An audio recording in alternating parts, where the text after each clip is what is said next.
What's going on, guys? This Shady of Lightning back with Digimon Adventure Try Chapter 6, Episode 4 review. Mr. Dimsy, go and introduce yourself. Come Hi. on, mate. Hi. This was a Little enthusiasm, please. this was an interesting. I'm still a bit bummed down from the horrible Wizardmon. use of Wizardmon. But in terms of this episode, my first question was, where did Kari go? She was in another dimension. Yeah, but then The world of data. she Digital world. she was gone for a bit from off screen. I was like, where on earth is she? And she, of course, she returns later. And so there was a little sequence with herself and Gatchaman, Tailman. What did you think about that?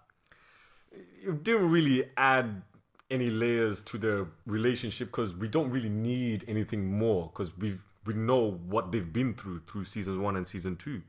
But Gatchaman, interestingly, was talking about Mako. Makoman. That Makoman has all the light stored inside of her. What could that mean?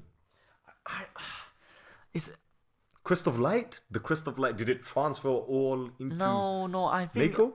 it's just that.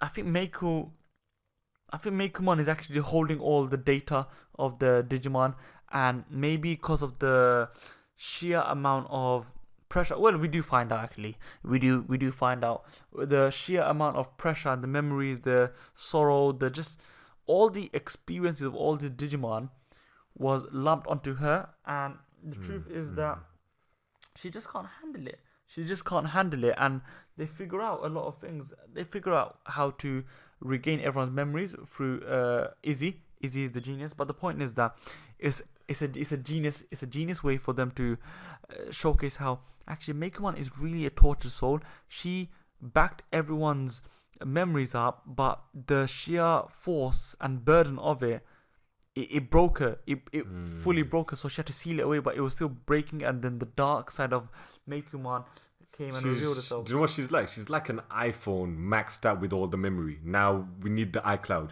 to, take over for the memory. She's like that. But I have to say that the memory returning sequence was one of the most beautifully edited, beautifully animated, beautifully The action as well. artistically it was fantastic. Yeah, we're not even focusing on the action as much, but the action was solid. was Even really- though it was all the champion level going up against Ordinaman, and Ordinaman one-shotted the Megas before.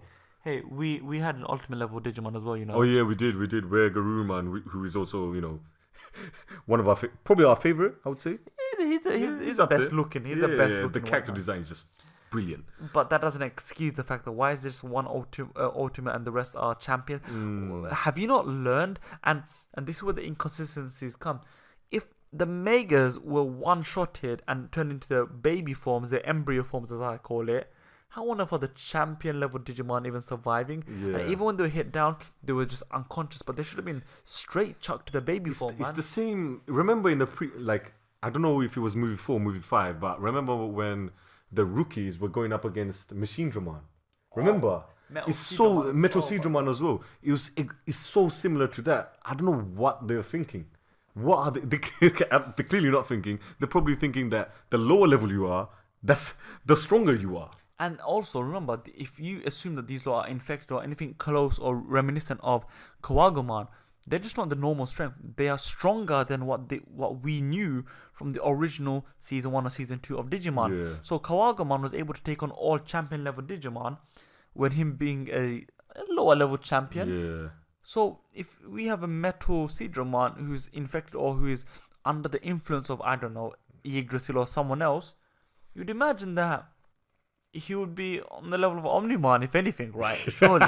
Yeah, with the infection, yeah. Surely. Surely. It doesn't make sense. But when we saw the memory sequence, it was what a sight. And then we saw Ordinamon going a little bit more berserk. And we kept on saying, what the hell is Hackman doing? What is Hackman doing? Why doesn't he digivolve? He can see what's going on. Yeah. And when he does, eventually, they don't show us his digivolution sequence. Of course they won't. He goes away. We're like, oh, you little wuss, running away. And then he comes back as Jessamon. And what does he do? He one-shots Ordinaman. One shot, one slash. Why didn't you do this from the start? What were you doing? I think What were you doing? I think because he saw the the very evident separation between, because Gatchaman is still trying to remember, she's trying to escape. She's trying to escape, but it feels like Ordinamon, or the darkness within Ordinamon, is binding her and pulling her back. So it's not really concentrating on defending itself. Yeah, and I think just what it did was it just severed the link between them, because he didn't try to kill it. Well, it wasn't a fatal blow, and it wasn't a fatal blow because Ordinamon is still alive, but still, it was just a bit.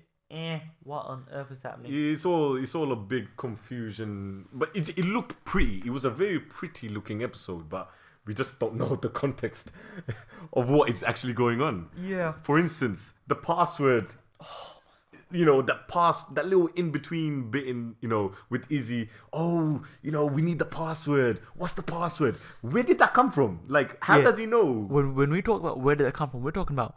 Where did the interface, the UI, where did Izzy find the page to put in a password? Yeah. But then again, he did say, look, I've been researching, and with the network capabilities he has now, because he had pretty much the military computers to play with, he was able to find it. So they did try to cover themselves, but it feels like... Let us know in the comments down below if you understood that part. It's a shallow cover, man. You can't really forgive them for that. I think it was bad writing, but it was them trying to justify themselves. So it was good attempt. It was a good attempt on their part, but the attempt didn't work. And I think that one thing I need to really hit home is the fact that they're trying to make it like this philosophical contrast between Heckman and who he serves, and of course the evil Jedi and who he serves, and even the Digidestin as well. Even the Digidestin, we've seen these clashes throughout the seasons, the series itself. However, it's never been more evident than this, and it's at a very high level. Was it executed well? Probably not. Yeah, probably not. But it did end up with the Digidestins finding the way to save the world their own way. They done it themselves, and they should be proud. And the truth is that there's obviously more to come. So we'll see what happens in the next episode. But any final words regarding the episode? I'll give you mine. I think that it was a good episode in terms of action. But once again, what did you think of the password moment? All right, we were all thinking, here we go again, cliche. Mei-chan, it's gonna be Mei-chan or May. But it was done. Yeah. But I think that's okay, because it means thank you, and it kind of showcases that. Okay, one of the first few things that Mako taught Meicoomon was being grateful, being thankful, being having manners. So that was a nice little... It was nice. Different. It was something different, yeah. Like however, I can't excuse the fact that it felt disjointed, and it felt like, as I said, absent of properly good writing, absent of proper flowy writing, and I can't really call it a good episode just because of that point alone. I say that this was a poor outing. And as I said, the absence of logic. Why were they champions? Why on earth was there only one ultimate? But are they saying that Gabumon is just inherently stronger than every one of them? What the hell is going on, man? Yeah. But overall, the action, alright, we're complaining about the champions going up against Ordinamon, but the action, wings, Ordinamon's wings are like Pokemon had those hands. Devimon's hands that reversed Digivolution. Ordinamon's wings kind of reminded me of Devimon and Pokemon's hands. It was just destruction. But were you holding Tentacruel? It was like Tentacruel or Evil Vine Whip. But were you holding out on someone like a Pokemon returning or just making an appearance? We saw Devimon. I was thinking, okay, Myotismon maybe, a Pokemon maybe, but maybe a Pokemon is for... Or maybe even Piedmon. Maybe, yeah, Piedmon. Oh, dude. I know. What if we got even the Dark Masters just there into the real world? Oh my days. Imagine if they had all the Dark Masters in a different continent, wreaking havoc. One in America, one in Europe. You said in episode 1, it still feels far too localized. They need to make it a more global threat. It doesn't feel like the world is ending. Do you know what I mean? Like, it should feel... Like, when Myotismon took over the world, both the worlds with his darkness, it felt like that's it. Day of Judgment is here. World is ending. It didn't feel like that. It only felt like, oh, Odaiba is going away.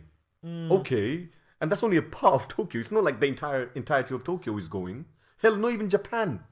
Exactly. Like- So I think that's a good little jumping off point for you lot to comment down below. What did you lot think about the episode? Did you like it? Did you hate it? Did you despise the lack of logic, or were you really happy with the aesthetics of the action? Seeing Anjuman, not even Anjuman, I would say no, that was the last episode. Seeing just the Pokemon. Yeah, I said it. I don't even give a shit. What? To be fair, her attacks did look like an evil vine whip. Yeah, just seeing them go at it, and it's a bit confusing. As I said, seeing a one-shot Gatchaman really was not enough to tickle my fancy. But the memory sequence of how they all got the memory back was touching, was amazing, goosebump worthy, and the action was on point as inducing. well. The action was on point. So once again, it feels like I need to turn off my brain to enjoy it, and that is something I don't like. So please make sure to like, share, comment, and subscribe with your Digivices. You may now exit Dimsy's domain. Check out the finale, which is the next episode, and all me other Digimon videos. You may now exit Dimsy's domain. Thank you and goodbye. And don't die. Yeah, care for nothing.